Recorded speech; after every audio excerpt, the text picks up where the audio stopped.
ಏನು ದೇವರು ನಮಗೆ ಅದ್ಭುತ ಮಾಡ್ತಾರೆ. ಚಪ್ಪಾಳೆ ತಡಬೇಕಾ? ಒಬ್ಬ ಸ್ತ್ರೀ ಏನ್ ಮಾಡ್ತಾರೆ, ಎಲ್ಲ ಕಡೆ ಓಡಾಡ. ಆಕೆ ರೋಗ ಕಡಿಮೆ ಆಗಿಲ್ಲ, ರಕ್ತ ಸಾವರ ಸ್ತ್ರೀ, ಬ್ಲೀಡಿಂಗ್ ಪ್ರಾಬ್ಲಮ್ ಇತ್ತು. ಆ ಸ್ತ್ರೀ ಎಲ್ಲ ಕಡೆ ಹೋಗ್ಯಾಳ. ಡಾಕ್ಟರ್ ಆಯ್ತು, ಔಷಧಿಗಳಾಯ್ತು, ಹಣಗಳು, ರೊಕ್ಕಗಳು, ದವಾಖಾನಿಗೆ ಹೋದ್ರು, ಎಲ್ಲಿ ರೋಗ ಕಡಿಮೆ ಆಗಿಲ್ಲ. ಆಕೆಗೊಂದು ನಂಬಿಕೆ, ಯೇಸು ಸ್ವಾಮಿಗೆ ಅರ್ಬಿ ಮುಟ್ಬೇಕಂತ. ಹಲ್ಲೆಲೂಯಾ. ಏನ ಆ ಸ್ತ್ರೀಗೆ ಒಂದು ನಂಬಿಕೆ ಏನದ, ಯೇಸು ಸ್ವಾಮಿಗೆ ಉಡುಪಿಗೆ ಮುಟ್ಬೇಕು. ಹಿಂದಿನ ಬರ್ಲತ್ತಾಳ, ಮುಂದೆ ಬರ್ಲಕ್ ಬಿ ಧೈರ್ಯ ಇಲ್ಲ. ಆಕೆ ಮುಂದೆ ಬರ್ಲಕ್ ಬಿ ಧೈರ್ಯ ಇಲ್ಲ.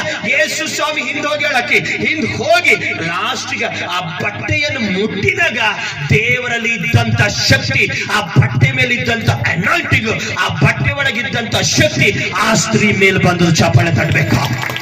ಆಕಿಗೊಂದು ನಂಬಿಕೆ, ಆಕಿಗೊಂದು ವಿಶ್ವಾಸ, ಆಕಿಗೊಂದು ಭರವಸೆ. ಆ ಬಟ್ಟೆ ಟಚ್ ಮಾಡಿದ್ರೆ ಸ್ವಸ್ಥತೆ ಆಗ್ತದೆ, ಆ ಬಟ್ಟೆಗೆ ಮುಟ್ಟಿದ್ರೆ ಬಿಡುಗಡೆ ಆಗ್ತದೆ. ಹಲ್ಲೆಲೂಯಾ. ನಂಬಿಕೆದಾಗ ನಿರೀಕ್ಷೆ ಇರಬೇಕು, ನಿರೀಕ್ಷೆದಾಗ ನೀವು ಭರವಸೆ ಇರಬೇಕು. ಹಲ್ಲೆಲೂಯಾ.